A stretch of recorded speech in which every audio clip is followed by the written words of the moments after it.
नीम के पेड़ों के लिए पहचाना जाने वाला नीमच अब सुअरों के आतंक के लिए कुख्यात होता जा रहा है। नीमच के मूलचान मार्ग और अन्य इलाकों में इनकी भयावह तस्वीरें देखकर आपके होश उड़ जाएंगे।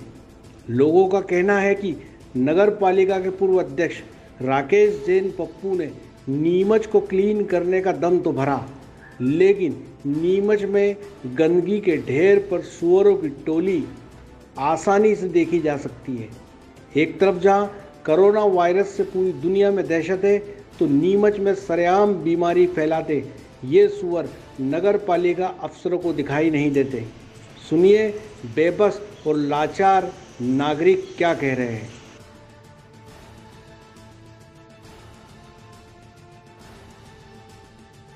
ऐसा है साहब के नगर पालिका ने सुअर मुक्त नीमच का एक वादा किया था। वो उस बात को भी 2 साल हो गए, तकरीबन 2 साल हो गए हैं, और सुअर कम होने के बजाय और ज़्यादा मात्रा में दिखाई देने लगे। मैं मूलचंद मार्ग के आसपास रहता हूँ और आप जिधर नज़र डालोगे वहाँ सुअर ही सुअर दिखाई देंगे। आगे अगर सुअर कंट्रोल नहीं हुआ तो भविष्य में ऐसा होगा कि इंसान तो इस मार्ग पे इंसान कम और सुअर ज़्यादा दिखेंगे।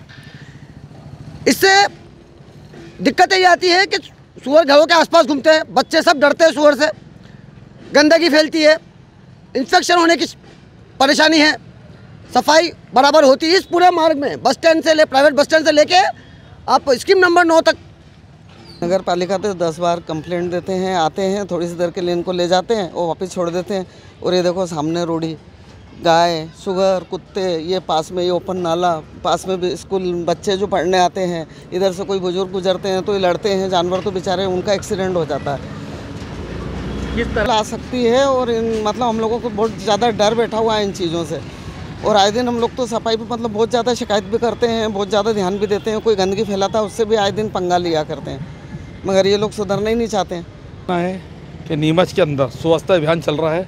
पहले ही जमाने भर की गंदगी है नीमच के अंदर, तो उसके ऊपर क्या होता है कि गंदगी इस बला की हो रही है। सुअर जानवर जो हैं ये इस तरह के गली मोहल्लों में घूमते रहते हैं। बच्चे खरगोश के बच्चे समझ के उन पर हाथ भी लगाते रहते हैं, और बच्चों में हो सकता है या बड़ों में इसकी बीमारी का असर हो सकता है, क्योंकि ये जो कोरोना वायरस जो बीमारी चल रही है तो ये सुअर से है, चिमकादड़ से है, सांपों से है, इन्हीं चीज़ों से हो रही है। और इसके अंदर हमारे अध्यक्ष, पूर्व अध्यक्ष जो पप्पू जैन जी थे, 2 साल पहले बोला था उन्होंने कि नीमच को मैं सुअर मुक्त नीमच कर दूंगा, नीमच जिले को, और स्थिति वैसी की वैसी है। इस पर कोई ध्यान नहीं देगा। सुअर भी देखो तो घूमते फिरते, कल इधर ही रोड के ऊपर एक बच्चा भगाता फिर रहा था, उनको 10-12 सुअरों को मूलचंद मार्ग के ऊपर, छोटा सा बच्चा था, और हो सकता कभी वो उससे खांसते तो उसके ऊपर कीटाणु उस बच्चे के ऊपर आ जाते तो उसके अंदर लक्षण पाए जाते बच्चे के। तो इसलिए प्रशासन को ध्यान देना चाहिए कि भाई इसके लिए कुछ कार्रवाई करे। जो सुअर पालक है उनको भी हिदायत करे कि भाई यहाँ नहीं होना चाहिए, इसको हटाया जाए। बाकी कोई कहने सुनने वाला तो है ही नहीं।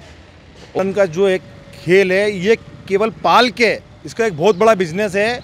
इसमें नीमच नगर पालिका के अधिकारी और जिम्मेदार जो बैठे हुए हैं उनकी सबकी मिली भगत से ये निचली बस्तियों में सुगर पालते हैं, खुलेआम घूमते हैं, और इससे अभी देखने में आया कि बड़ी बड़ी बीमारियां, स्वाइन फ्लू, कोरोना वायरस जैसे बड़ी बड़ी गंभीर बीमारियां जिनका कोई लाइलाज बीमारी है, ऐसी बीमारी फैलने की आशंका रहती है। मगर जिम्मेदार केवल मैं तो ये मानता हूँ कि उनका भी कमीशन होगा, उनकी भी पार्टनरशिप होगी, तभी ये कभी कड़ी कार्रवाई नहीं करते हैं। और निचली बस्ती के लोग, बेचारे गरीब तबके के लोग इन चीज़ों से बहुत परेशान हैं। पूरा मूलचंद मार्ग आप देखोगे तो नीमच का सबसे बस्तर मार्ग हो चुका है। मतलब मूलचंद मार्ग के रहवासी, ना तो सफाई होती है वहाँ पर और ना कभी नाले निकलते हैं। एक तरफ नाला है, एक तरफ पूरा मूलचंद मार्ग खुदा पड़ा है। ये देखा गया। वॉइस ऑफ एमपी के लिए चीफ रिपोर्टर मुश्ताक अली शाह की रिपोर्ट।